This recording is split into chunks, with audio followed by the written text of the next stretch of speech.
고마우신 아버지 하나님, 오늘 저희들 두 번째 선교 공부 시간 다시 모였습니다. 이 시간에도 주의 성령은 우리 각 사람에게 필요한 양식으로 주시기 위하여 역사하실 줄로 믿습니다. 도우시옵고 예수님의 이름으로 기도드립니다. 아멘.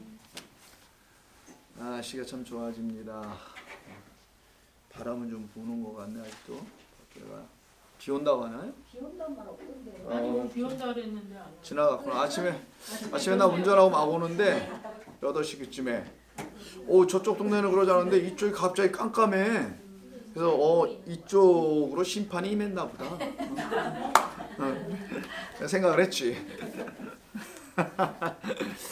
자, 우리 요한계시록 11장이요. 지난주까지 2절까지 했거든요, 여러분. 2절까지 했던 거 대략 기억나시나요? 42개월과 1260일에 대한 이야기죠. 성전 안과 밖에 대한 이야기. 안으로 지어진 자들은 멸망하지 않는 거예요. 그들만 측량의 또 대상이 되는 거고요. 밖의 것으로 지어진 자들은 멸망당한다는 걸 설명하는 거예요. 그래서 밖의 것으로 지어지면 안 되고 보이는 것으로 되면 안 되고 안의 것, 진리의 것으로 우리가 날마다 하나님의 말씀, 성령이 주시는 말씀으로 지어져야 한다라는 걸 얘기한 거죠. 그렇게 짧은 것을 길게 했던 것뿐이에요. 설명해 주려고.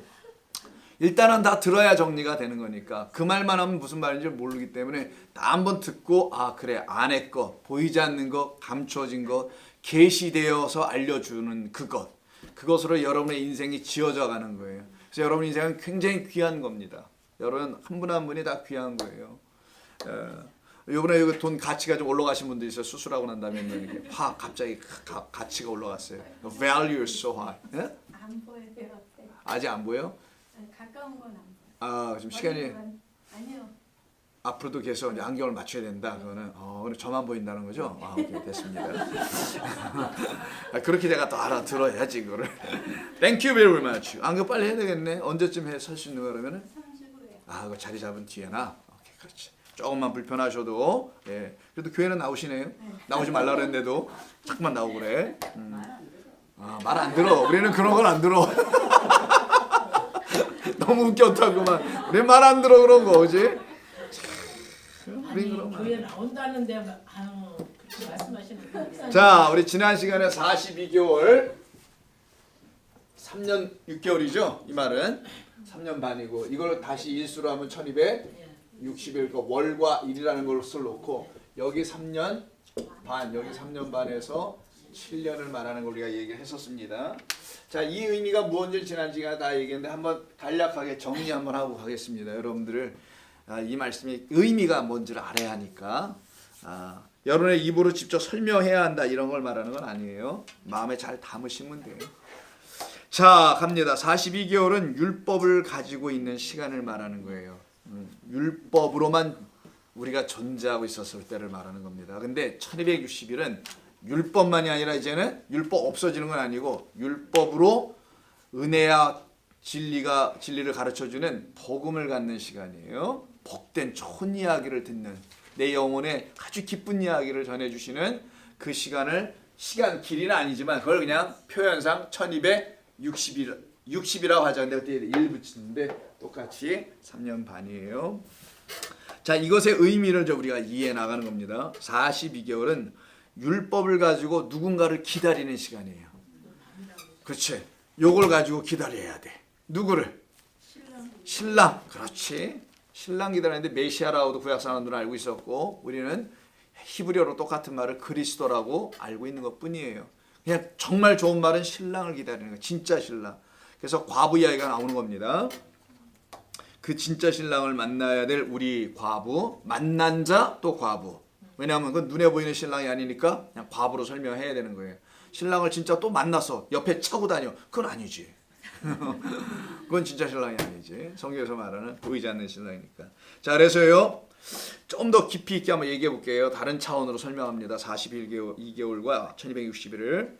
42개월은 율법을 가지고 우리 주님을 기다리는 건데 결국에 기다리다가 어떤 일이 벌어지냐. 그분을 만나려면은 그 42개월이 끝이 와야 1260일이 시작하는 거니 42개월에 마침이 있어야 시작이 있을 거 아니겠어요? 반드시 그래야 돼요. 순서가. 이것도 안 맞춰졌는데 1260일이 시작될 수는 없을 거 아니겠냐고요. 그래서 마침에다 항상 율법을 쓰죠. 율법의 마침이다. 그걸 뭘로 시작하냐? 사랑으로 이루어버린다. 그러니까 하나님의 다 사랑인데 그 사랑이 진짜 뭔지를 모르고 살아왔던 율법이 가르쳐주는 사랑, 그건 나로 하여금 사랑하라는 거였고, 복음이 가르쳐주는 사랑은 사랑받으라라는 거였고, 그 사랑이 내 가운데서 시작되면은 그때는 내게 율법은 끝이 나는 거지. 여기 끝이 사라진다는 의미 아니라 완전히 이루어지는 거, fulfillment, completion이 되는 거예요. 그래서 요걸 지금 설명하는 게 42개월과 3년 6개월과 또 다른 3년 6개월인 짝으로서의 1260일. 하나는 달, 하나는 일. 그러니까 하나는 태양이고 빛을 발광해 주는 거고 이렇게 빛을 쏴줘. 그래서 달이 빛을 받아야지. 그래서 달이 요즘 반달이더라고요. 반달, 반만큼 받았어. 걔가 점점 커가요. 진리가 되어 가는 거예요. form은 이제 그러니까 fully completed 되는 거지. 그러면 빛을 다 받은 거야. 그럼 그때 그 달도 빛을 보내줄 수가 있는 거야. 지구에다가. 요런 진리를 이 자연세계에다 담아놓으시고 설명하듯이 결국 이 메시아를 약속의 메시아를 기다리다가 율법이 내게 와서 끝을 딱 이루어 주게 되면은 그때 새로운 시작이 열린다. 그걸 율법에 대하여 끝났다. 나는 율법에 대해 끝나간다. 율법이 말하려고 하는 겉의 것에 대해서 나는 끝나간다. 그리고 나는 그 율법이 정말 말하려고 했던 내가 본 겉의 것이 아니라 그 안의 것이 내가 드디어 시작되고 있다. 이거예요. 그러니까 우리가 신앙생활을 하면서 교회 나와서 여러 가지 일도 하고 봉사도 하고 섬김도 하고 직분도 갖고 목사장도 뭐 이렇게 축축 있잖아요. 교회가 만들어 놓은 것들.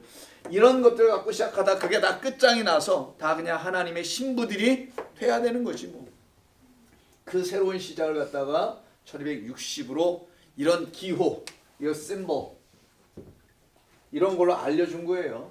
사실은 이게 무슨 특별한 더 의미가 있는 게 아니라 이걸로 깨달아 알게 설명해 주는 겁니다. 그러면은 성도가 그때 어떤 일을 경험하게 되냐?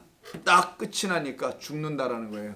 성도가 완전히 그리스도의 은혜 안에서 말씀 안에서 딱 끝이 딱 나라고 그걸 성도의 죽음이다라고 하는 거예요. 그 죽음을 갖다가 거룩한 죽음이다. 하나님이 원하시는 죽음을 거룩한 죽음이라고 하는 거예요.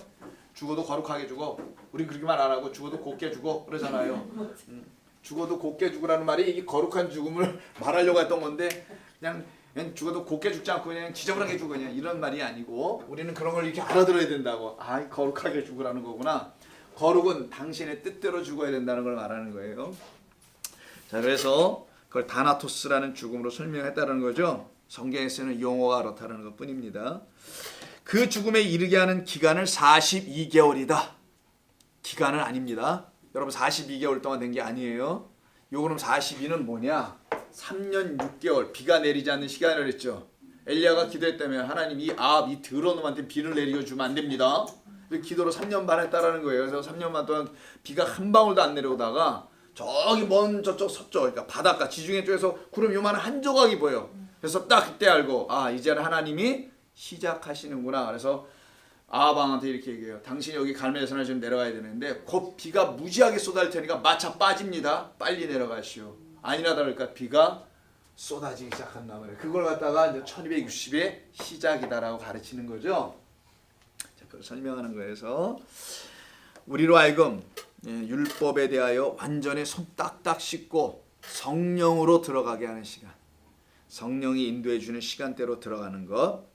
그것을 지금 설명하는 거예요. 그래서 참된 진리의 영인 그리스도께서 우리 가운데 오셔서 우리를 양육하는 거다. 그래서 1260은 성도의 양육 기간. 그래서 그 여자가 양육받잖아요. 광야 교회가 광야 나가서 아들을 낳은 자가 아들을 낳으면 다 양육받는 거예요. 그때부터는 아들을 못 낳았으니까 양육이 안 되는 거지. 그러니까 아들 낳으면 양육으로 들어가고 왜 아들을 키워야 되는 양육. 그 말은 아들을 키우는 게 아니라 그 성도가 자라나야 되는 걸 말하는 거예요. 그가 자라나는 거. 그럼 42개월은 뭐하냐? 거짓된 것들이 나를 짓밟는 시간이다. 이렇게 생각하시면 되는 거예요. 그걸 설명하는 데가 13장. 한번 볼까요? 13장은 바다에서 올라오는 어떤 비스트와 짐승과 땅에서 올라오는 짐승에 대한 이야기를 하거든요. 바다에서 올라오는 짐승 이야기를 한번 들어볼까요? 5절 짐승이 과장되고 신성모독을 말하는 입을 받고 또 42달 동안 일할 권세를 받았다고 하네요. 짐승이 일하는 시간 42달 동안 거룩한 성전 예루살렘 성전이 되어야 될 우리를 거짓된 말로 짐승의 말로 용의 말로 우리를 짓밟는다라는 거예요. 그걸 42개월. 그래서 우리가 그 42개월 동안 못 알아듣는다라는 거예요. 진리를 말해주지 않은 거니까. 진리로 말해도 못 알아듣는 기간이기도 하고요.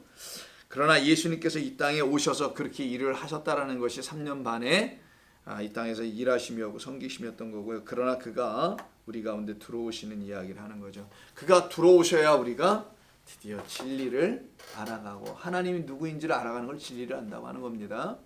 깨달아가게 되고 그분을 만나게 되는 거예요. 그래서 우리 주님이 이 땅에 오시는 걸 잘 그려낸 데를 족보 이야기 속에 담아놓은 겁니다. 누가복음 족보도 있고 마태복음 족보도 있는데 오늘 마태복음 족보 한번 가서 볼게요. 마태복음 1장을 한번 펴보십시오.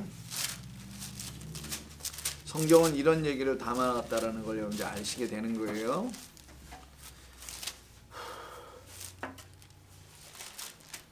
자, 1장 보시게 되면 족보 얘기가 아브라함부터 시작하죠. 1절. 아브라함과 다윗의 자손 예수 그리스도의 계보라 라고 시작을 하잖아요. 족보다 하고. 그렇게 해서 쭉 이제 아브라함서부터 밑으로 쭉 내려가면서 전체를 정리한 이야기가 17절이에요. 그런즉 모든 대수가 아브라함부터 다윗까지는 14시요. 다윗부터 바벨론으로 잡혀갈 때까지도 14시요. 바벨론으로 사로잡혀간 후부터 그리스도까지도 14시다. 정말 14시였을까? 누가복음하고 비교해보면 그렇지 않아요. 근데 왜 마태복음은 14수를 이렇게 맞추려고 애를 썼나? 마태가 갖고 있는 하나님에 대한 성령의 깨우침 때문에 그랬던 거예요. 마태만 깨우치게 했나? 요한도 깨우치게 하고 사도 바울에게도 알려주고 다 성도에게 여러분들에게도 다 똑같이 알려주는 게 있기 때문에 그러는 거예요. 모든 성경은 하나의 진리로 다 통하게 돼 있어요. 이렇게 비껴가는 거 없습니다. 진리가 두 개 서가지고 이쪽 부딪혔다 저쪽 부딪혔다 그러는 게 아니고 하나로 다 귀결되게 돼 있단 말이에요. 그래서 자 14대가 세 번 나오죠. 아브라함서부터 시작해서 다윗까지가 14대고 다윗서부터 바벨론 포로기 때가 14시고 이렇게 얘기하잖아요. 그 다음에 바벨론 포로서부터 또 그리스도까지 그리스도가 오실 때까지도 전부 다 14서로 정확히 써놨죠. 이렇게 써는 이유는 가장 중심 인물이 다윗이어서 그러는 거예요. 다윗은 왕이지 않습니까? 왕인 다윗의 혈통에서 만왕의 왕이 오실 거기 때문에 그런 건데 그리스도 예수를 The King of Kings라는 말이에요. 만왕의 왕. 모든 이 땅의 왕의 왕이다 라는 표현이죠. 그 말은 율법의 왕들의 왕이라는 것을 말하기도 하고 1차적으로는 그리고 그들이 다 그리스도로 말미암아 진리가 될 거라는 것을 설명하기도 하는 거예요. 그런데 왜 14로 했느냐? 다윗과 관계에 있어서 그래요. 다윗을 히브리어 쓰면 다비드 이렇게 읽어요. 다비드 뭐 그런 식으로. 양쪽 글자 같죠? 가운데만 다르죠? 자, 달렛, 바우, 달렛이라고 읽어요. 자음으로 컨소넌트만 읽으면은 이거를 달렛. 얘는 바우. 얘는 또 달렛 이렇게 읽어요. 알아두세요. 근데 히브리어는 요 앞에 알렙, 베이트, 김멜, 달렛 이렇게 써 있어요. 순서가 자음의 순서입니다. A, B, C, D 이게 바로. 그래서 여러분 알다시피 A, B, 알렙, 아, 바, 부, 비 이렇게 나오는 거예요. 영어 알파벳도. 피니키아 그 언어도 그래요. 피니쉬언이라는 랭귀지도 똑같이 여기서 나와요. A, B로 가요. 뭐 B를 이렇게 쓸 수도 있겠지만 그래서 알파벳 지난 말이 알파와 베이트에서 나온 말이에요. 알파벳, 알파베이트 이해하셨어요? 이제는 히브리에서 나오는 말이에요. 히브리에서 나온 게 지금 라틴어의 A, B, C, D 아베체 이런 말 독일어 다 똑같은 말 아베체데 이런 다 똑같은 표현들이니까 라틴 계열어는 다 여기서 나온 겁니다. 이 샘조 언어에서 원래는 이집트어에서 다 나오는 거고 쐐기 문자에서부터 시작해서 큐네이폼이라고 하는 이게 새가 이렇게 발자국 찍은 것 같아. 이게 무슨 글자요? 새 발자국이지? 뭐 이런 것들이 있잖아요. 그게 발전해서 이렇게 알파벳이 만들어지는 거예요. 그건 언어 이야기를 그렇고 얘를 1번, 2번, 3번, 4번, 5번, 6번, 4번 이렇게 된 거죠. 얘가 6번에 해당되는 거예요. 6번째 자음이라는 거니까 얘를 다 도하면 얼마? 계산이 느려. 네, 14. 이렇게 끊으면 되잖아. 14가 나오는 거예요. 그 14는 다윗 때문에 나오는 겁니다. 이걸 게마트리아. 게마트리아, 신비주의, 게마트리안 그 미스티시즘이라는 게 있어요. 히브리 사람들이 이 숫자를 가지고 모든 글자를 숫자로 전부 다 막 숫자로 다 써놔. 히브리어를. 그래가지고 나름 신비주의, 미스티시즘이라고 해요. 신비주의로 하는 사람들을 게마트리아 신비주의라고 해요. 그런 게 있는데 그래서 성경을 막 숫자로 막 설명을 하는 사람들이 있어요. 우리는 그런 숫자라는 게 아닙니다. 우리는 중요한 반복되는 숫자를 갖고 그것에 담아놓은 하나님의 진리의 그 속뜻을 알아가는 것이지 모든 글자를 숫자로 막 그 뭐 노스트라다무스인가 뭐 이런 것처럼 그런 거 하는 데가 아니에요. 그런데 이 다윗에는 그 14개가 있어요. 이미 마태는 당시 게마트리아라는 신비주의가 있는 걸 알고 있는 거예요. 그거를 유대인들이 다 거기에 젖어 있었단 말이에요. 당시 사람들이. 마태복음은 유대 그리스도인들에게 쓴 거란 말이에요. 그러니 그들에게 설명하기 위해서 그리스도를 요걸 갖다가 끌어 설명하고 있는 거예요. 그는 다윗의 후손이다. 유다의 후손이다. 구원자다. 그래서 약속의 메시아다. 이거 알려주려고. 그래서 이게 14네. 그래서 전부 다 14로 맞춘 겁니다. 다 더하니까 얼마? 4, 3, 12, 42. 또 일일이 더하지 말고. 42가 나오는 거예요. 여기는 대죠. 대자 빼고 월자 빼고 42라는 숫자가 나오더라는 거예요. 근데 마지막이 누구라고? 그리스도. 아브라함서부터 시작해서 그리스도가 오기까지, 예수님이 오기까지 직전을 다 뭐라고 한다고 여기를? 42. 예수가 오는 시간은 이 앞에 있는 거였고 그리스도가 오는 거는 예수가 끝나야 오는 거니까. 그래서 예수 그리스도라고 하잖아요. 그래서 그때 그리스도라는 성령으로 시작되는 새로운 구원의, 새로운 것도 아니고 구원의 진짜 역사가 우리 성도의 양육이다. 자라나는 시간이다. 이걸 설명하는 거예요. 그래서 여기에도 그런 표현들이 기록된다는 걸 아시면 됩니다. 자, 오늘은 본격적으로 이제 지난주 한 걸 이렇게 정리를 한번 하고요. 이게 지난주 정리예요. 지난주 이야기고 오늘은 뭐 하냐? 3절. 3절과 4절밖에 못했어요. 5절까지 끝내려고 했는데 일부에서. 그래서 여러분들도 그냥 3절과 4절만 할까 합니다. 봐서 5절까지 살짝 하든지. 자, 성경 보십시오. 3절 뭐라고 되어 있는지. 내가 나의 두 증인에게, 하나님의 증인이네요. 그러면 나의 두 증인에게 권세를 주신대. 엑수스야.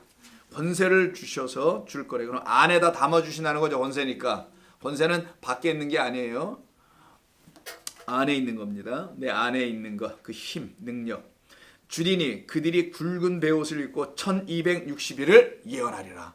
그러면 여기에 해당되는 거죠. 두 증인은. 여기가 아니라 여기. 요 두 증인의 일이 이제 나오는 거예요. 하나님의 말씀을 증거하는 거니까 증인이라고 마르투스라고 쓰게 된 겁니다. 근데 이들의 지금 모양 모습을 보니까 권세를 받은 건 보이지 않고 일단 그 authority라는 건 뭐 누가 알아? 그래서 예수님께서 말씀을 전할 때 너는 무슨 권위로 바리새인들 제사장이라 너는 무슨 권위로 이렇게 얘기하는 거야 우리한테? 그랬더니 너희도 나에게 말해주면 나도 말해줄게 하고 탁 던진 게 뭐예요? 세례 요한이 세례를 주는 게 그 권세가 하나님께로부터 온 거냐 사람에게도 온 거냐 툭 던져버리잖아요 예수님이. 아 이것도 사람한테 온 거라면 또 세례 요한의 추종자들한테 맞아 죽을 거고 하나님에게 또 왔다면 저 말에 또 걸려버리니 예수 저 지혜로운 자에게 모르겠다라고 시치미를 뚝 떼고 있어요. 그런 것처럼 그 권세를 얘기하는 거예요. 근데 그 권세는 보이지가 않아. 근데 보이는 건 있는데 이 두 증인한테 보여주는 게 있어요. 뭘 보여주냐? 베옷을 입고 있대. 굵은 베옷을 입고 있다는 말이 탁 나오잖아요. 그리고 이들이 또 두 명이래. 그러니까 짝으로 다니나 봐. 몰몬교처럼. 여호와의 증인은 짝으로 다녀요? 어떻게 다녀요? 걔 아들은 혼자 다니나? 여러 명이 다녀. 거기는 줏대도 없네. 거기는 뭐 7을 짓고 다니든 뭐 둘씩 다니든 뭐 하지. 좌우지간 내가 이게 좌우지간을 잘 써요. 그죠? 그 베옷을 입고 다니는 것에 특징이 있다라는 거예요. 왜 이들이 베옷을 입을까? 삼베옷이에요. 말 그대로. 삼베옷을 왜 입는 건가? 자, 사코스라고 해요. 여기서 사코스에서 나오게 그 싹 영어로 섹스 그 우리 푸대자루 같은 거 푸대자루 같은 싹. 그래서 여기 뒤에다 있는 것도 우리 어렸을 때 뭐 쌩 메고 다닌다 그랬었는데 그런 거냐 푸대자루. 그러니까 가방은 가방인데 그냥 푸대자루 같은 거 이렇게 줄이나 이렇게 연결된 거 이런 식으로. 안에 보니까 아무것도 아닌 이런 걸 갖다가 쌩 메고 다닌다. 이런 거 들어보셔서 쌩 메고 다닌다 어렸을 때? 우리 때는 그런 말이 있었어요. 쌩 메고 다닌다. 네? 백팩이라는 말 전에 백팩은 그래도 이렇게 각이라도 있지 이렇게. 이거는 그냥 그냥 아주 후진 거 있어. 있어요. 셋째로 푸대자로 그거 갖다 섹이라 그러니 그거 갖다 헬라어 사코스. 사코스라는 말에서 나온 게 영어의 색. SACK인가? 뭐 이렇게 쓰겠죠. 자, 요 말이에요. 이거를 갖다 지금 잊고 있다라는 거예요. 사코스라는 게. 근데 이 사코스가 뭐냐? 이 굵은 배옷이 어떻게 쓰이는지를 알면은 요 42개월과 1260일에 드우중인가 무슨 관계가 있는지도 알게 되는 거예요. 왜 사코스를 입었는지, 굵은 배옷, 그 뭐 어떤 띠한 리넨을 입었는지 모르겠는데 그걸 입고 있어요. 자, 그럼 이 사코스가 어떻게 쓰는지 계시록에서부터 볼게요. 6장. 자, Revelation 6에 보면은 6장에 보면은 12절. 12절 보세요. 여섯째 인을 뜰 때예요. 12절. 6장 12절. Revelation. Revelation 6장 12절.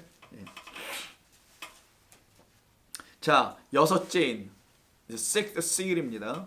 여섯째 인을 떼실 때 큰 지진이 나며 해가 검게 변해.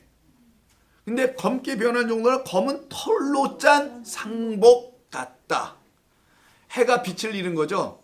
해가 빛을 잃으면 그건 죽음이지 뭐 어둠이지. 뭐 이걸 얘기하는 거란 말이에요. 그래서 해가 검은 털로 짠 상복 같이 검어지고 할 때 상복 같은 해죠. 그럼 이거는 상복이 돼버린 해. 해의 죽음이에요. 빛의 죽음이네 이거는.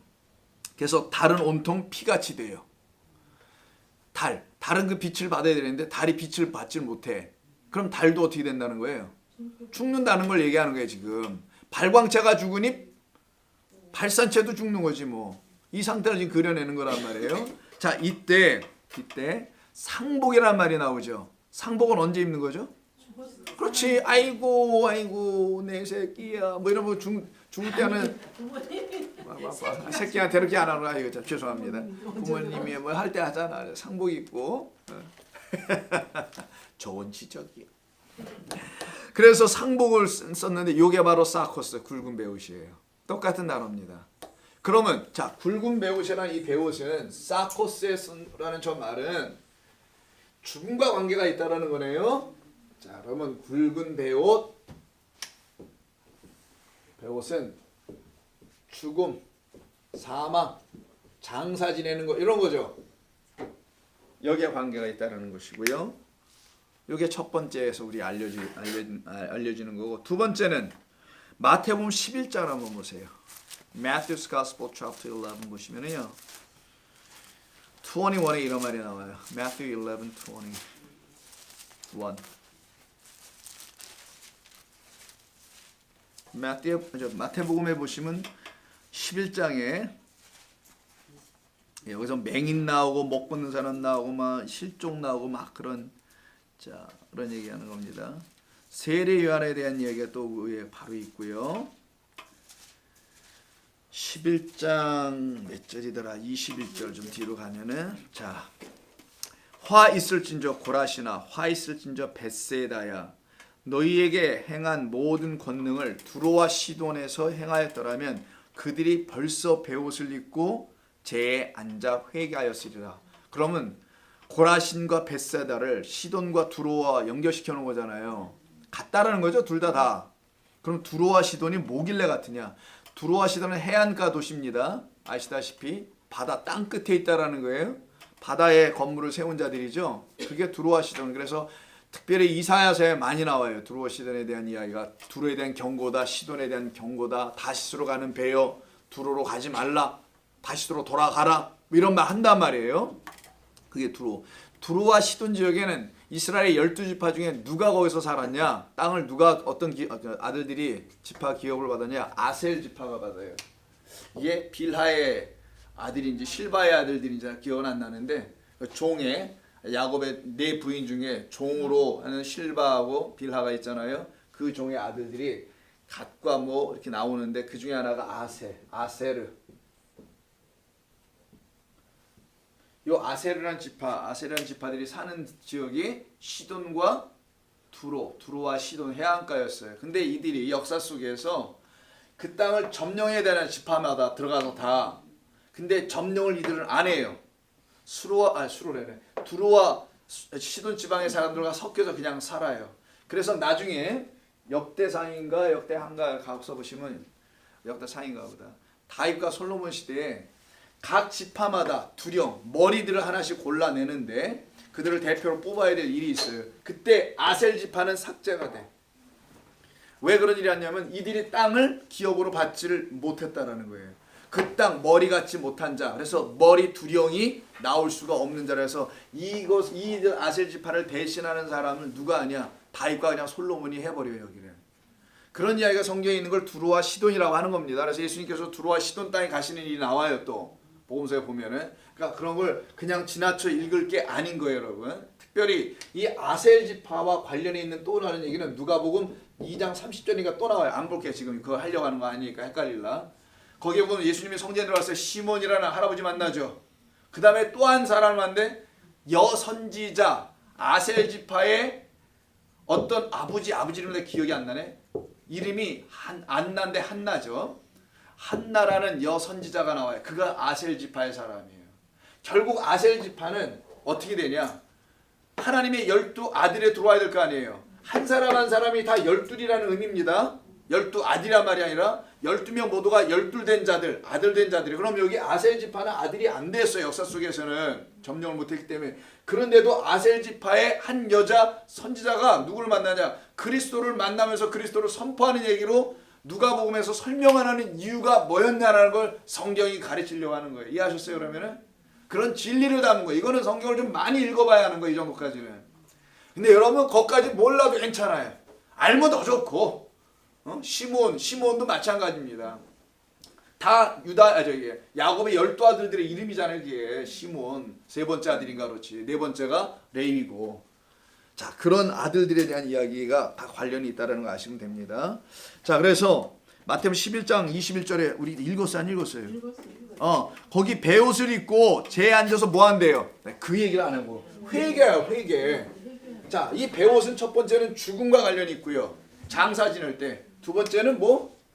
회개예요. 이거 알아두셔야 된다는 거예요.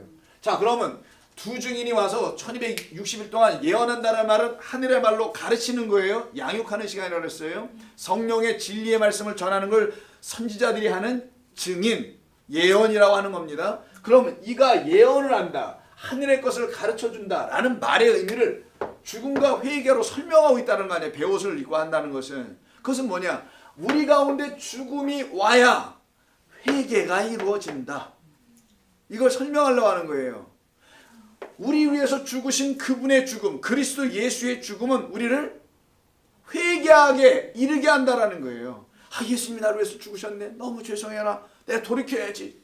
내가 이제 똑바로 살아야지. 이런 회개가 아니라 예수님의 죽음은 나를 어디로 돌아가게 하는, 아버지께로 가게 하는, 휘장이 열리는 그 죽음이니까. 그래서 아버지께로 지성소로 들어가는 거니까 커튼이 찢어지고. 그래서 홀리 오브 홀리스로 들어가게 되는 그게 아버지예요. 하나님 영원하신 영원으로, 그러니까 3층으로 들어가. 세 번째 하늘로. Third heaven, second heaven, first heaven이니까 세 번째 하늘로 가는 거니까 거기 길을 여는 그 죽음, 예수의 십자가의 그 죽음은, 죽음을 놓고 누가 선포해요? 두 증인이 예수님의 죽음은 이런 죽음이야 라고 이야기하고 있는 거예요. 그런데 역사 속에서는 지금 요한계시록이니까 2000년 전 아닙니까? 예루살렘 성이 멸망당할 걸 얘기하는 거예요 지금.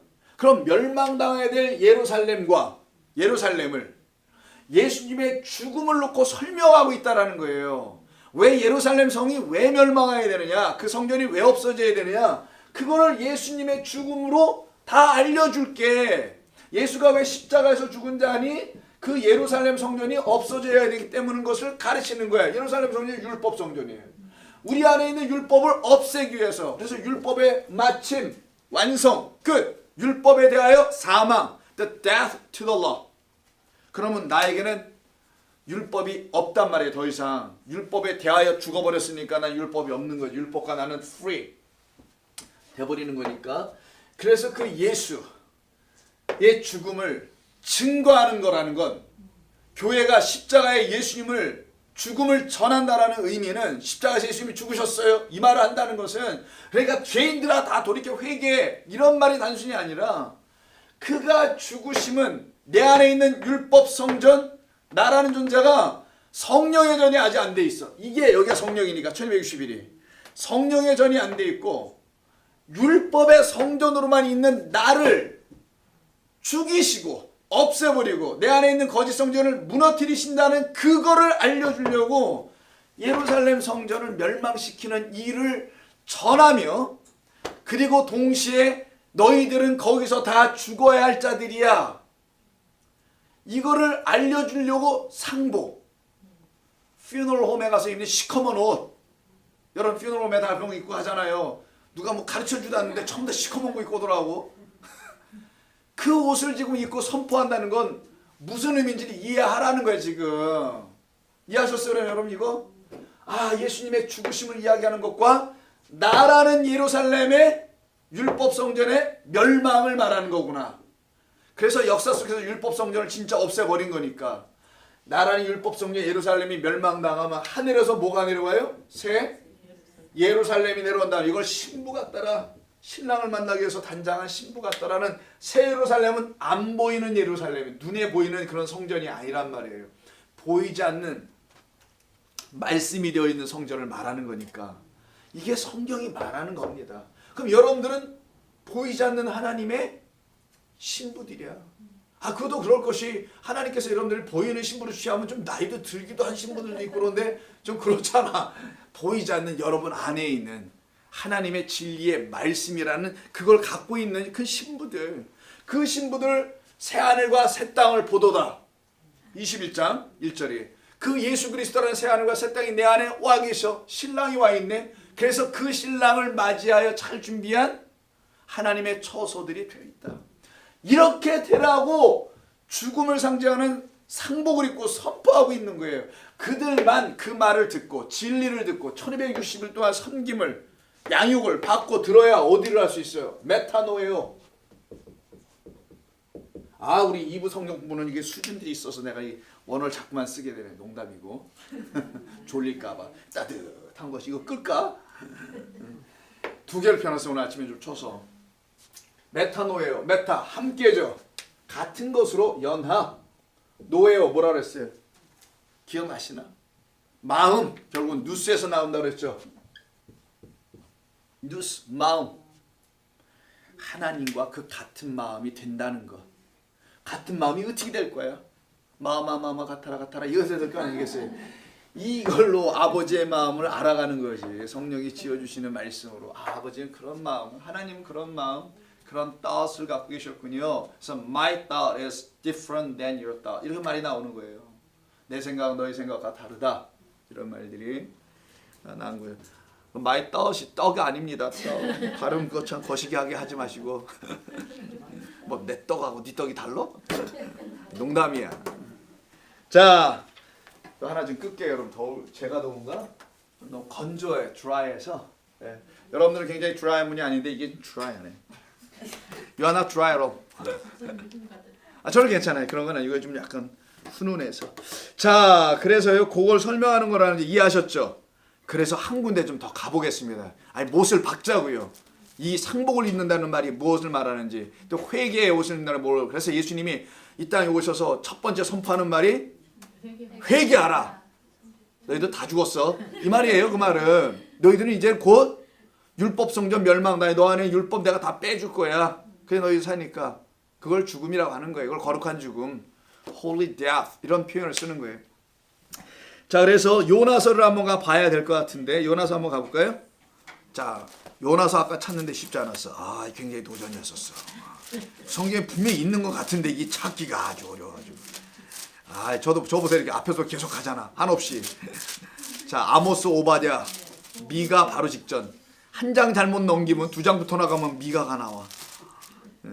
오바댜, 요나, 미가 1289 내 성경은 3장. 이거는 1288. 뭐 되게 비슷이야. 3장이요? 요나서 3장. 요나는 잘 아시는 거잖아요, 여러분. 요나는 크게 두 파트로 나눠져 있습니다. 어떤 거? 뭐 이게 예내는 했는데 어떤 거라고 물어보면 그렇지, 그거 전으로지, 그지? 그거를 요나의 죽음이라고 하죠. 물에 던져지는 것과, 그리고 뱃속에 3일 동안 있다가 무덤 속에다가 살아나오는 걸 이렇게 눈으로 나눠서 1장, 2장이 한 덩어리고 3장, 4장이 하나의 3장, 4장 맞네. 하나의 덩어리. 1, 2장 첫 번째, 3, 4장 두 번째 이렇게 나눠진 거예요. 그래서 요나가 물속에서 이렇게 나오잖아요. 아니, 물속이라게 저기 뭐 큰 물고기인가? 그래서 탄인인데 여기서 나온단 말이에요. 그게 바로 2장 마지막 절 10절이죠. 그래서 육지의 토 아니라 마른 땅에 토해져요. 야바수예요. 여기서 토해진 이유가 뭐예요? 그로 하여금 성전 짓겠다. 그래서 마른 땅, 육지 여기를 좀 토해지는 거죠. 자, 그래서 그가 약속의 땅으로 왔다는 걸 알려주는 키워드가 야바수라는 저 말이에요. 땅이라는 육지라는 말. 바다가 육지가 된 거지. 말 그대로. 자, 그때 3장 1절을 보세요. 여호와의 말씀이 두 번째로 요나에게 임하였다고 하죠. 그러면 첫 번째로 임한 게 있어야 될 거 아니에요. 이 말은. 첫 번째로 어디요? 1절이지 뭐 1장 1절. 가보자고요. 여호와의 말씀이 아미떼의 아들 아시요? 자, 요나에게 임하니라 그러면 요나인가? 아미떼, 에메트, 아만 기억나시죠? 진리의 아버지의 아들이었다는 거예요.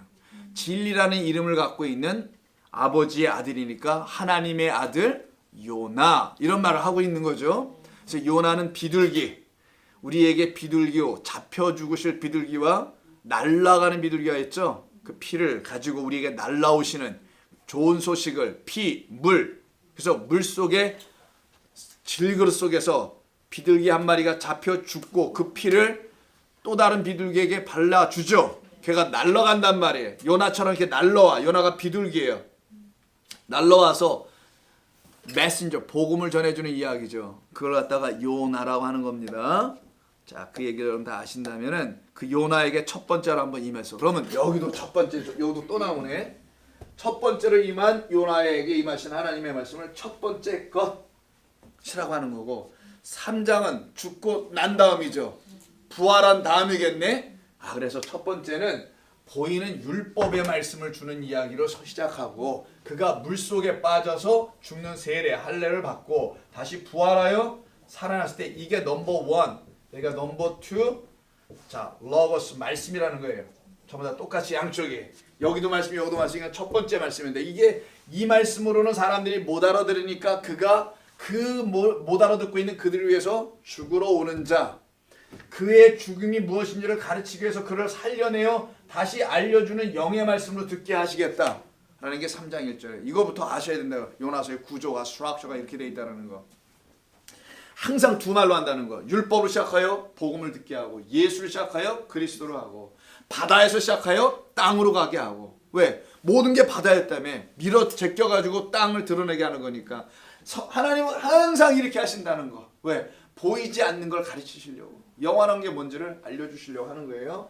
자, 그래서 요 상태, 요거를 이해를 하시고 난 다음에 3장에 이가 가는 지역이 어디예요? 드디어 니느웨로 이제 진짜 가는 거예요. 여기서부터는. 왜 니느웨로 가요? 처음부터 니느웨로 가라고 했으니까 가는 거죠. 근데 왜 니느웨로 가야 되는 이유는 뭐냐? 거기가 진짜 멸망하는 성이기 때문에, 도시이기 때문에. 여기 예루살렘이라 하는 거예요, 사실은. 자, 갑니다. 4절. 요나가 그 성읍에 들어가서 하루 동안 다니며 외쳐 이르되 40일이 지나면 니느웨가 무너질 거야 라고 하죠. 그럼 여리고 성은 언제 무너져요?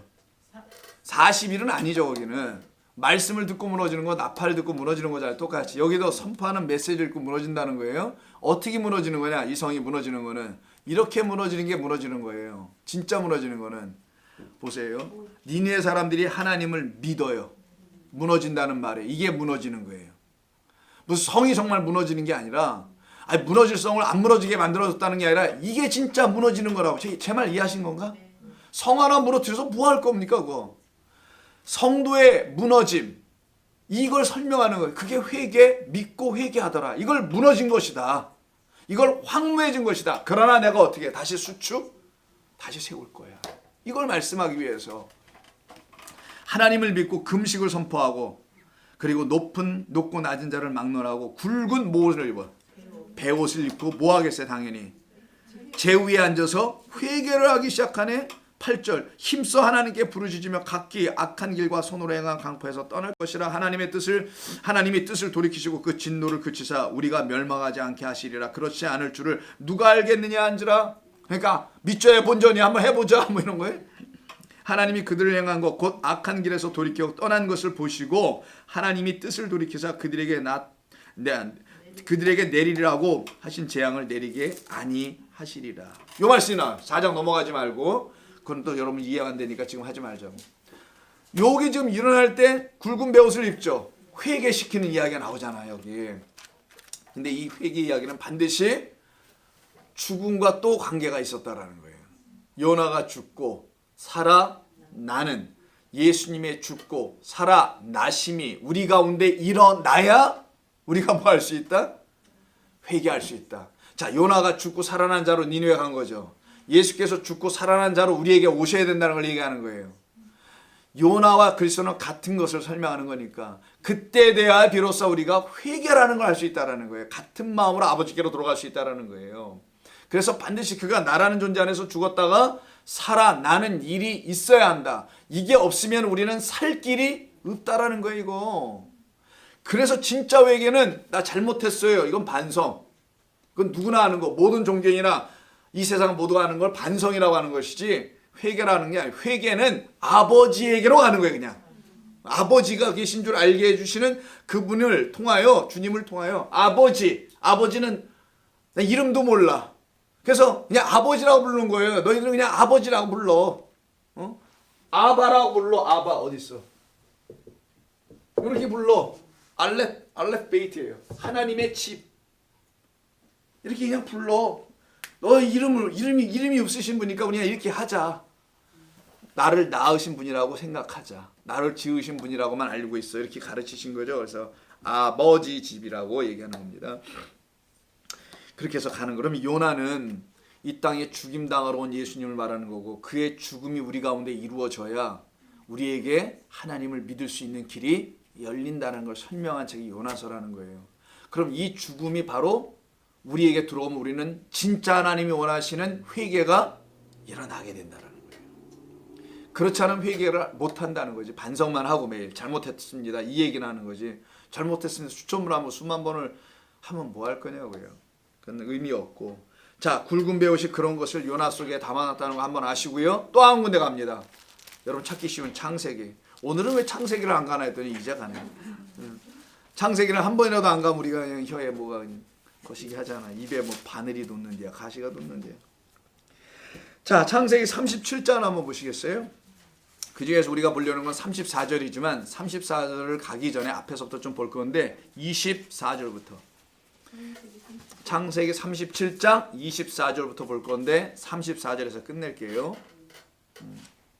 끝낸 다음에 거기에 34절에 그 말이 나와서 그래. 먼저 34절부터 읽겠습니다. 자기 옷을 찢어. 여기 자기가 야곱이에요.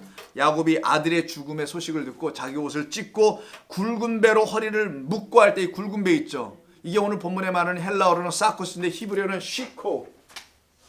쉬코라는 말을 써요. 여기다 써야 되나? 쓸 데가 없다. 쉬코. 아유, 뭐 이건 중요하지 않아요. 그냥 같은 그런 말이라는 것만 알고 있으면 됩니다. 히브리어가 중요한 건 아니니까. 그 굵은 배로 뭐라 띠를 했다 그랬냐? 허리를 이렇게 묶었다. 이게 지금 굵은 배옷이에요. 똑같은 말. sackcloth라고 합니다.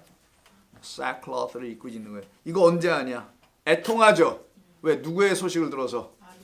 아들의 죽음을 들어서.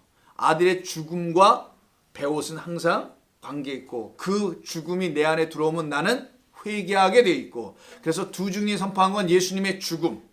그것을 통하여 회개를 일으키게 하는 진리의 말씀을 주는 거였고 그 말씀을 들으면 나라는 거짓된 예루살렘 성전은 무너지고 하늘에서 내려온 진리의 성전이 내 안에 들어오는 것 같다가 하나님의 신부들이다. 짝이 된 자들이다라고 말을 하는 거예요. 그게 여러분 우리의 이 땅에서의 존재입니다. 나를 새롭게 이해하는 거예요. 예수 믿는다는 건 뭐냐? 내가 누구인 줄 알아가는 거예요 사실. 예수 믿고 뭐 어떻게 해본다는 게 아니고 내가 누군지 비로소 안 거예요. 누구야? 신점이야 아직도? 장욱진이야? 누구냐고 내가. 나는 그리스도의 것, 하나님의 것, 하나님의 영원한 친구.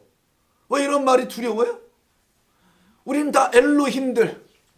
이것이 믿음이 안 돼 있으면 어떻게가 이 믿음을 갖게 해주기 위해서 성경을 주신 건데 믿음은 알면서 오는 거니까. 참된 진리를 알 때 믿음이 그냥 들어오는 거지. 그냥 내 것이 되는 거지, 동시적으로. 그래서 신점이가 아니에요, 더 이상. 김혜영? 없지. 그런 존재로 사는 게 아니라 하나님의 신부라는 새로운 이름으로, 하나님의 말씀으로 해서 예수의 이름으로 사는 거예요, 그때부터는.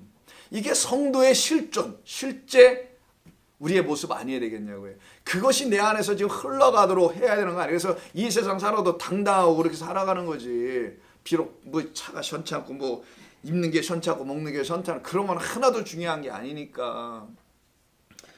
아, 이거 참 아무것도 아닌 건데 그런 거 정말. 그래서 31장 24절에서 보세요. 요셉은 그리스도를 예표하는 거 다 아시니까 그가 구덩이에 던져지죠, 24절에. 근데 구덩이는 물이 없어. 이런 말 괜히 쓴 게 아니잖아요. 거의 무적행. 그럼 이 요셉이 던져진 데는 성전, 이 땅의 지옥이잖아요. 거기 던져진 거고 그걸 무적행이라 하는 거고. 그래서 주님이 던져진 곳이 바로 그냥 이 땅에 던져진 게 아니라 이 세상을 구원하러 온 게 아니라 그 하나님의 몸된 성전이 되어야 될 그 세상들, 그 교회라는 그 세상을 구원하러, 여러분 한 분 한 분을 구원하러 오셨다라는 거예요.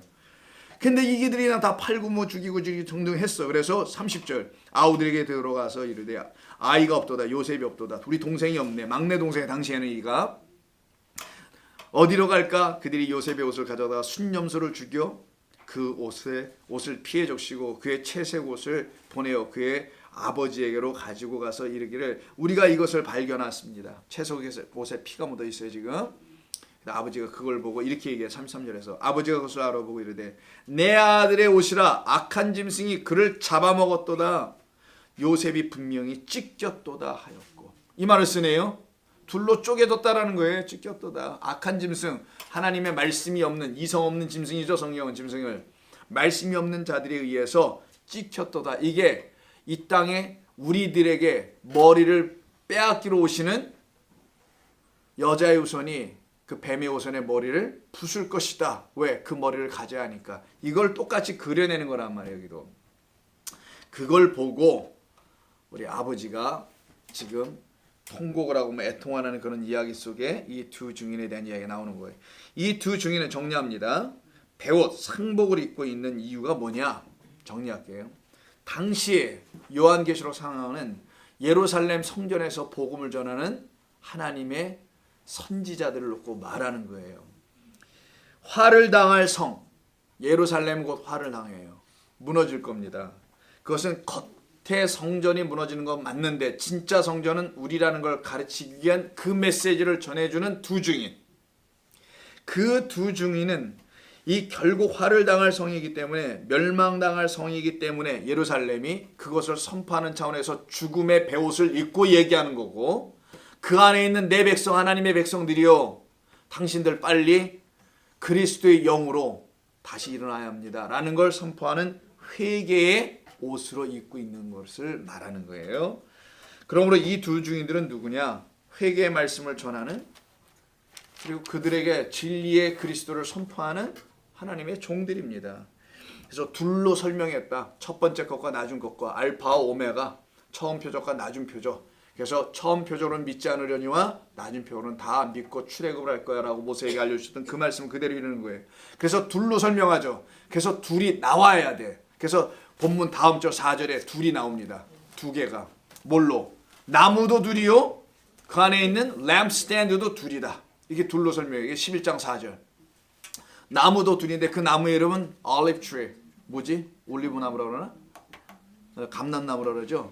그 감람나무라는 올리브유를 짜낼 수 있는, 기름을 짜낼 수 있는 그 나무도 두 개. 촛대도 등대지만 촛대가 아니라 두 개. 이렇게 설명해요. 왜? 두 증인이니까. 나무 둘로 설명할게.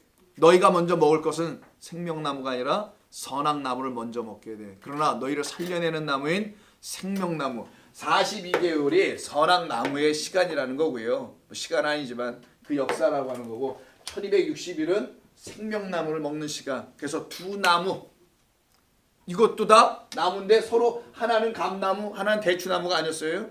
두 개 다 감람나무였죠. 그러면 감나무에서 나오는 거는 올리브, 기름이잖아요.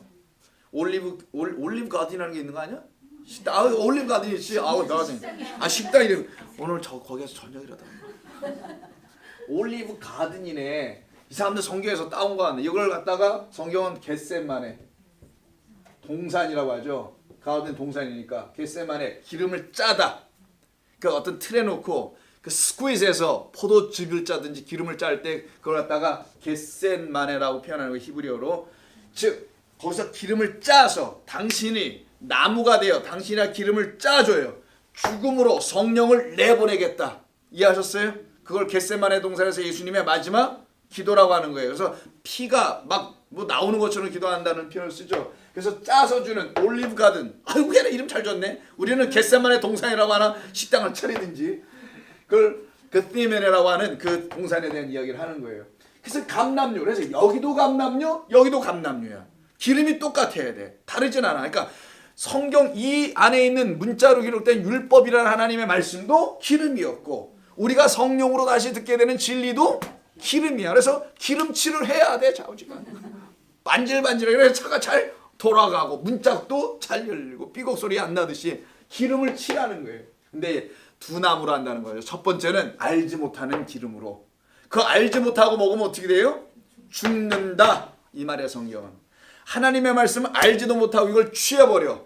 그러면 너희는 선악으로 먹는 거라 너희를 사망에 끌고 가. 그러나 그렇게 한 게 또 나의 작전이야. 나의 지혜야. 너희들을 그 온전한 죽음으로 끌고 와서 거기서 내가 살리려고 하는 거니까. 그래서 하나님께서 그 일을 하시는 거잖아. 이렇게. 그때 쓰는 게 감람나무예요. 그래서 두 증인에 대한 이야기를 감람나무 2개, 등잔대도 2개. 아, 왜 하나면 될 텐데, 그지? 보이지 않는 영원한 것이 있다는 걸 알려주려고 하는 거예요. 이 감람나무 눈에 보이는 거잖아요. 땅에 있는 나무 중에.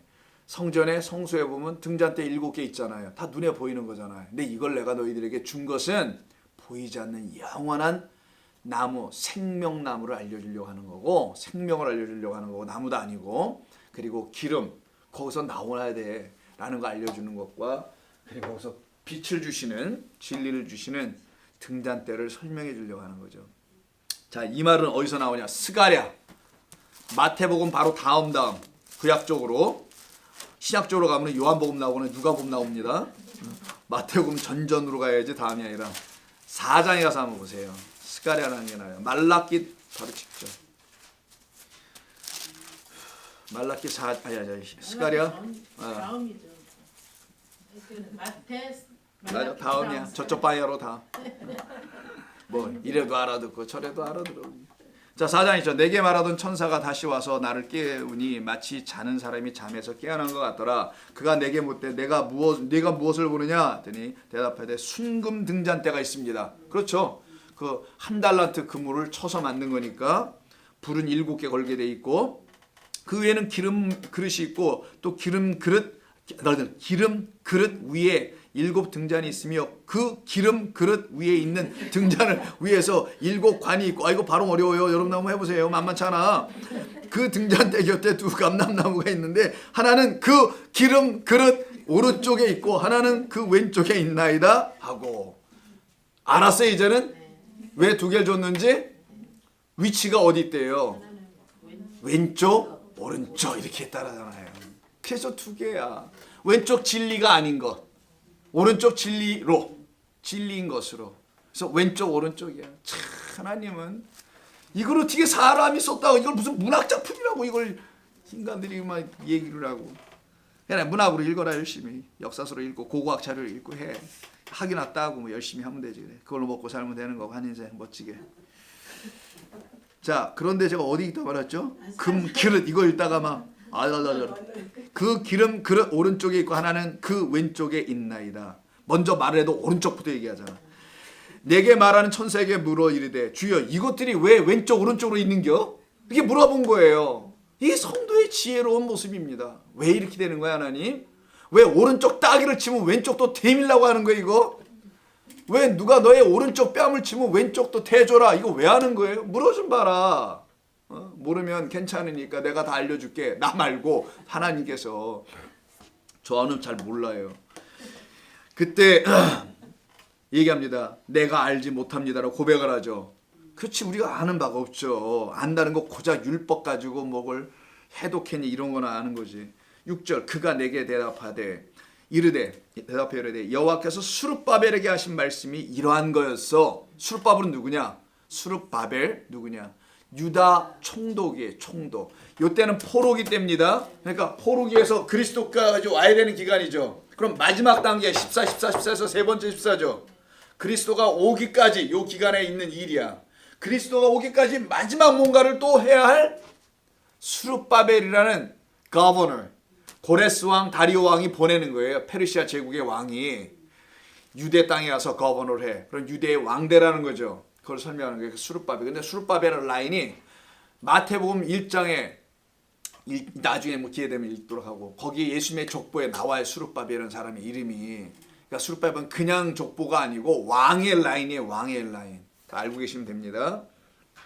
자, 그래서 수룹바벨이 여기서 나오네요. 하신 말씀이 이러하니라. 만군의 여호와께서 말씀하시되 이는 힘으로 되지 않고 능력으로도 되지 않는다. 오직 나의 영으로 되는 거야. 자, 그러면 정리해보죠. 자, 나무하고 촛대가 왼쪽 오른쪽으로 있다고 하죠. 두 가지로 있는 건데 하나는 왼쪽 하나는 오른쪽에. 그럼 여기를 가운데다 놓고 이쪽을 왼쪽하고 오른쪽으로 할게. 여러분에게서도 이쪽이 왼쪽이죠. 네, 맞아. 여기 왼쪽 오른쪽. 자, 이렇게 나눠져 있는데 여기에 보니까 감람나무 하나, 여기도 감람나무 하나. 자, 금 촛대라 하되 금 등잔대죠. 원래는. 자, 금 등잔대. 여기도 금 등잔대가 이렇게 있어요. 하나는 왼쪽 하나는 오른쪽에. 여기는 뭐가 있대? 힘과 능력으로는 안 된다. 오직 나의 영으로만 된다. 이렇게 써 있죠. 이렇게 구분되어 있다라는 거예요. 첫 번째로 하나님 주신 건 이것으로 주시고, 이거 가지고 너희들이 아무리 해봤자 안 된다. 내가 다시 이것이 무슨 뜻인지를 알려주는 것으로 다시 줄게. 그러면 그때 너는 뭘 받냐? 나의 영으로 하나님의 말씀을 받게 될 거야. 성경이 다 하나님의 영이라는 걸 알게 된다는 거예요.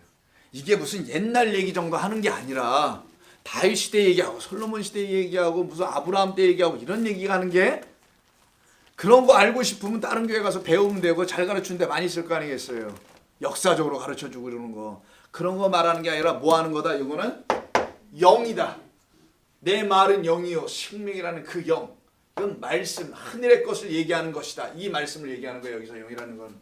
이거를 설명하는 걸 오른쪽이라고 합니다. 즉 오른쪽으로 알아들을 때만이 이 말이 나의 영이라는 걸 알게 돼.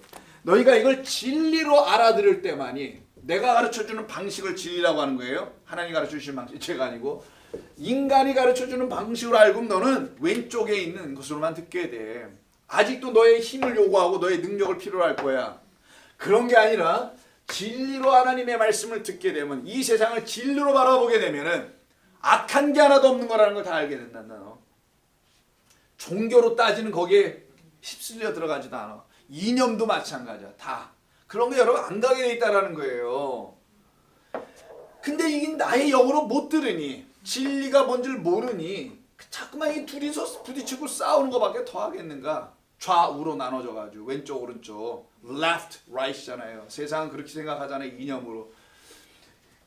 그런 우리들에게 찾아오셔서 하시는 말씀입니다. 그럼 두 증인의 한 사람은 찾았어요. 수룹바벨이에요. 자, 한 사람은 수룹바벨. 하나가 더 있어야 될 거 아니에요. 짝으로. 그 사람의 이름을 미리 알려드릴게요. 여호수아라는 대제사장이에요. 당시에. 이 사람은 왕이고 왕 역할하는 총독이고. 수룹바벨과 여호수아 이 두 사람이 하나의 짝, 두 증인이 되어서, 하나는 왕으로 선포하고 하나는 제사장으로 선포하는, 진리를 각각 선포하되 같은 말로 선포해주는 왕 같은 제사장으로 이 땅에 오신 분은 한 분밖에 없어요. 그리고 그가 선포를 하니 그가 선지자라는 거예요. 그래서 왕, 제사장, 선지자, 예수님이라고 하는 겁니다. 이해하셨어요? 두 증인은 그래서 예수님을 말하려고 했던 거예요. 당신을. 예수 그리스도는 그 당신이 우리에게 증인되어 우리에게 찾아와서 선포를 하는데, 그를 알고 있는 우리들도 똑같이 두 증인, 선포자가 된다는 걸 말하는 거예요. 우리가 지금 하고 있는 게 지금 이런 거니까 이것이 다 선포고. 그래서 여호수아라는 사람의 이름이 어디서 나오냐? 학개서 학개서에서 나온 걸로 알고 있는데 학개는 바로 스가랴 앞으로 가보세요. 그럼 곧바로 학개요. 학개가 곧바로 해가이. 학개 이름이 좀 그래 해가이인데 예, 영어로는 해가이 뭐 학가이 하가인데 1장 1절 다리오 왕 제2년 여섯째 달 곧 그 달 초 하루에 여호와의 말씀이 선지자 학개로 말미암아 스알디엘의 아들 유다 총독 수룹바벨과 여호사닥의 아들 대제사장 여호수아에게 임하였다. 이 둘이 두 증인이라고 하는 거예요. 이들이 뭐하냐? 성전 재건을 합니다. 성전을 재건한다는 말의 의미부터 또 알아야 돼요. 성전 첫 번째 것을 무너뜨렸잖아요. 그러면 다시 지라면 요걸로 지라는 것을 의미하는 게 성전 재건이에요. 하나님이 성경에서 말씀하는 진리는. 그런데 이것으로 유대 백성들은 못 전했어요. 또 그냥 성전이라 짓고 또 말았다라는 거예요. 그래서 요한계시록에서 그 성전 완전히 무너뜨리겠다는 말씀을 지금 하는 거예요. 그렇기 때문에 아예 없애버리겠다 역사 속에서. 그래서 깨달은 성도들은 이 땅에 건물로서의 성전은 있는 게 아니구나라는 걸 알게 된다. 오직 성전은 하늘에만 하늘 성소라는 하나님이라는 분만이 성전이라는 것을 알게 되고 그를 영접한 사람들을 성령의 전, 아버지의 전된 자들이다 라고 한다라는 거예요. 그래서 이 여호수아하고 수룹바벨이 둘이 두 증인이 돼서 건축하는 일을 하는 겁니다. 그러면 새롭게 짓는 성전을 새 예루살렘, 에스겔서에서 하늘에서 보여준 그 성전을 말하는 거겠죠. 그게 우리 하늘에서 내려온 단장한 신부라는 그 예루살렘을 말하는 거예요. 그래서 왕 같은 제사장인 이 둘이 결국은 하나가 되어 하나의 말을 하는 그 증인들로 세워지더라는 거죠. 근데 왜 감람나무 올리브유를 쓰는 거냐? 그리고 왜 금 등잔대라고 말한 거냐? 올리브유의 색깔도 금색을 골든 컬러를 나타내게 되고요. 그리고 금도 금색이죠. 뭐 그거 뭐 똥색은 아니겠지. 금은 당연히 금색이고 둘이 다 금을 말하는 거예요. 금. 하나님의 영원히 변치 않는다는 말씀을 상징하는 금. 그래서 이 금은 어디에 쓰는지 알잖아요, 여러분. 성수의 기구들을 만들 때 나무를 가시나무를 갖다가 아카시아 같은 가시나무를 갖다가 만들 때 그 아카시아가 대단한 나무 아니잖아요. 보면 그걸 갖다가 다듬어 가지고 기름칠을 해요. 쟤를 반드시 이 기름으로 쳐야 돼요. 다른 기름 하면 안 돼요. 즉 우리에게 성령이라는 그 기름이 반드시 와야 된다는 걸 얘기하는 겁니다. 다른 기름 하면 저주받는 거니까. 그걸로 바르고 그 위에다 또 금으로 씌우는 거예요. 우리를 말하는 거예요. 우리를. 하나님의 말씀된 자들이라는 영원한 말씀을 가진 자라는 것을 상징하는 것이 금, 변치 않는 자리라는 것을 말하는 거예요. 로마서 13장을 한번 보세요. 1부 때는 안 본 건데 2부 때는 좀 볼게요. 로마서 13장 14절. 요렇게 한번 올리브유로 쳐주고 또 한 번 입죠. 그럼 두 겹을 입는 거죠. 이걸 성경은 두 옷 입는다고 하는 거기도 합니다.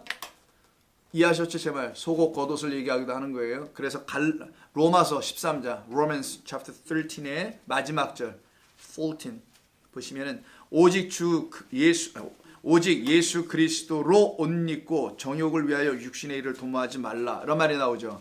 그 육과 영이어서 번갈아 나오는 겁니다. 육은 그리스도의 옷, 율법은 그리스도의 진리의 옷으로 덮여진다는 걸 말하는 거예요. 그래서 먼저 입은 옷이 율법이라는 옷을 입는 거고 안에다 속옷으로 그리고 바깥에는 그리스도의 은혜의 옷으로 덮여지는 거예요. 그걸 갖다가 속옷과 겉옷이라는 거 다 아시잖아요. 그걸 그리스도로 옷 입는다. 그게 바로 올리브유로 한 번 칠하고 그리고 금으로 또 한 번 덮는 완전히 하나님의 말씀. 그래서 겉과 속과 겉이 다르지 않다. 외식하지 않는다라는 것. 히포크리시 되지 않는다는 의미. 밖의 것과 안의 것이 다 같다. 색깔이 같은 걸로. 그래서 사람을 표현할 때 저 사람 색깔이 뭐예요? 이렇게 얘기하잖아요. What color is saying is. 뭐 이런 거 표현하잖아요. 그 사람이 말하는 컬러가 뭐야? 좌측이야 우측이야? 뭐 이런 거 있잖아요. 그렇게도 표현하게 되는 것이죠. 그래서 우리를 구원하시려고 하신 하나님의 뜻이 담겨 있음을 말하는 거예요. 바로 그것을 가지고 기름 부음을 받은 것이다 라고 말하는 거예요. 그러면 기름 부음을 받으려면 반드시 요 왼쪽과 오른쪽의 이 두 가지로 설명하셨다는 거죠. 이건 무엇을 의미하냐? 또 한번 생각해 보자고요. 여기서 가운데 계신 분을 그리스도라고 하는 겁니다. 우리 주님. 예수님의 십자가의 사건에 왼쪽과 오른쪽에 매달린 자들이 있잖아요. 왼쪽에 매달린 자들 이쪽 사람들이라고 하는 거예요. 요거. 첫 번째 나무, 첫 번째 등잔 때 보이는 것 가지고 열심으로 섬겼던 자들. 자기의 수고와 힘과 능력으로 하나님을 찾아 나섰던 자들. 이들을 다 왼쪽 강도다. 근데 이 왼쪽 강도가 있고 또 오른쪽 강도가 따로 있는 거는 아니었고 모두가 여기였었다. 그래서 내가 오기 전에는 다 강도요 철도라는 말이 이 말이에요. 어떤 특정 계층 바리새인들 놓고 제사 놓고 한 게 아니라 내가 오기 전에 너희들은 다 강도였어. 나 오기 전 너는 왼쪽에 있었으니까 그 강도들을 어떻게 바꾸겠다는 거예요. 이걸로 넘겨버리겠다. 그래서 예수님의 십자가 사건의 이야기 속에 보면 두 강도에 대한 이야기가 나오는 거잖아요. 왼쪽 강도는 말을 못하는 걸로만 돼 있죠. 저주나 하고 있고 말이야. 여전히 이 상태로 그리스도를 바라보는 거예요. 비진리를 가지고 하나님을 보는 자들, 이 율법만 가지고 하나님을 보는 자들은 그리스도가 와도 못 알아본다라는 거예요. 근데 오른쪽에 있는 자는 무엇을 의미하냐? 여기서 넘어온 자예요. 이 그리스도에 의해서 야 일로 와. 넌 내 거야 라고 넘겨버릴로. 넘겨버려서 이 나무가 이 나무야. 이 나무는 이 나무고 이걸 설명해줘. 이런 뜻은 이런 뜻이야. 벳세다에서 그 사람이 눈 뜬 건 이런 뜻이고 이게 이런 뜻이야 라고 가르쳐 다시. 그럼 왼쪽에 있는 자가 그래요 라고 주절주절하다가 이쪽으로도 넘어왔네. 그들을 여러분 우리라고 하는 거예요. 그들을. 이들도 신분은 뭐예요? 전부 다 강도지 뭐 해서 오른편 강도라지 오른편 의인이라고 하지 않아요. 우리도 똑같은 강도다. 강도였던 우리를 바꿔놨다라는 걸 알려주려고 이 오른쪽 사람은 사실은 왼쪽에 있는 그였던 거예요. 그를 저주하고 있는 그를 원수된 그를 하나님께 예수님께서 오셔서 죽어서 이웃 삼아버린 거예요. 이게. 그래서 이거 사랑의 관계가 되네. 이 둘이서. 그래서 이웃을 사랑하는 자 되라 라고 한 거예요. 내 이웃을 내 몸, 야 내가 너의 몸이 돼서 들어오고 넌 또 내 건데 내 몸이 내 몸이고 내 몸이 네 몸이야. 이걸 연합. 그래서 내 몸과 같이 like your body처럼 사랑해줘. 이해하셨어요? 그런 말이 뭔지를? 이걸 설명하는 거예요. 당신과 우리의 관계를. 그래서 이쪽으로 넘어가는 거예요. 왼쪽에 있는 사람이. 오른쪽 사람 따로 놓고 왼쪽 사람 처음부터 이렇게 구분해 놓고 있었다는 말이 아니고 내 나오기 전에 전부 다 왼쪽에 있었어 너희들. 내가 오므리 쪽으로 넘어오는 거야 지금. 못 넘어온 애들도 있단다. 그걸 보여주려고 왼쪽에서 저주하고 있는 모습입니다. 그러나 너 넘어왔잖아. 나로 말미암아. 그래서 오른쪽 왼쪽으로 설명을 하는 거예요. 진리를. 우리가 어떻게 하나님의 구원받은 백성이 되어서 그리스도로 옷 입고 영원히 변치 않는 하나님의 말씀의 백성이 되어 가는지를. 그러다가 부르면 가는 거예요. 부르면서 가는 겁니다. 이 정도만 하면 뭐 되지 않을까. 그리고 한 군데만 우리 더 읽어볼게요. 여러분의 궁금증을 좀 해결해 드리기 위해서. 하나도 안 궁금하시겠지만 그냥 해결해 드릴게요. 제가. 하나만 딱 잡고 끝냅시다. 출애굽기 27장. 이 기름 때문에 그래요. 예, 27장. 성막을 짓는 여러 가지 기구에 대한 법인데 그중에 이 기름 얘기가 나와요. 콩기름, 등기름, 참기름, 깨기름 이런 거 전부 다 안 된다. 식용유 무슨 유도 있어요. 여러분 아시는 기름 중에 페트유, 그다음에 530, 1030 이런 것도 안 된다. 그건 뭔지 아세요? 엔진 오일, 트랜스미션 오일 이거 전부 다 안 된다. 오직 이 기름만 돼야 돼. 27장 몇 절이더라? 써놨네. 20절. 27장 20절. 조각목이라는 게 1절에 나오던 그 조각목이 가시나무입니다. 자, 너는 또 20절. 이스라엘 자손에게 명령하여 감람산으로 짠. 아니 감람산이잖아요. 감나무로 짠. 내가 읽고도 이상했어요. 감람나무로 짠 순수한 기름을이라 그러죠. 순수한. extra virgin 이런 거야. 순수한 기름을 등불을 위하여 네 개로 가져오게 하고 끊이지 않게 등불을 켜라. 너에게 그 기름을 가져오기 위해서 그걸로 빛을 비추라는 거죠. 그거 아니면 안 받으세요 하나님께서. 그래서 21절 아론과 그의 아들들로 회막안 증거궤 앞에 휘장 밖에서 저녁부터 아침까지 항상 여호와 앞에 그 등불을 보살피게 하라. 이는 이스라엘 자손이 대대로 지킬 규례니라. 이게 뭐 이렇게 중요하다고? 그죠? 이거 꺼지면 큰일 나는 거예요. 여러분 안에, 우리 안에 하나님의 말씀이나 성령의 그 불, 그래서 불과 성령으로 오셨다고 하죠. 세례. 그것이 여러분 안에서 꺼지면 안 된다는 걸 말하는 거예요. 항상 하나님의 말씀을 듣고 동행하시기를 바랍니다. 예. 자, 우리 기도할까요? 고생들 하셨습니다. 하나님 고맙습니다. 오늘도 주신 말씀을 통해서 우리 주님은 역시 하나님이십니다. 나를 이렇게 사랑하시는 하나님이십니다. 고맙습니다. 우리 주님. 주님의 죽으심이 헛되지 않도록 저를 날마다 그 죽음으로 묶고 인도해 주옵소서. 우리 성도님들도 한 주간 애쓰고 수고할 터인데 돈도 좀 많이 벌게 해주시고 좀 걱정 좀 덜하게 좀 해주시고 날마다 하나님의 말씀 안에만 더 들어갈 수 있도록 길을 인도해 주시옵소서. 그들의 자녀 가정들을 지키시고 인도해 주시기를 원하오며 예수님의 이름으로 기도하옵나이다. 아멘.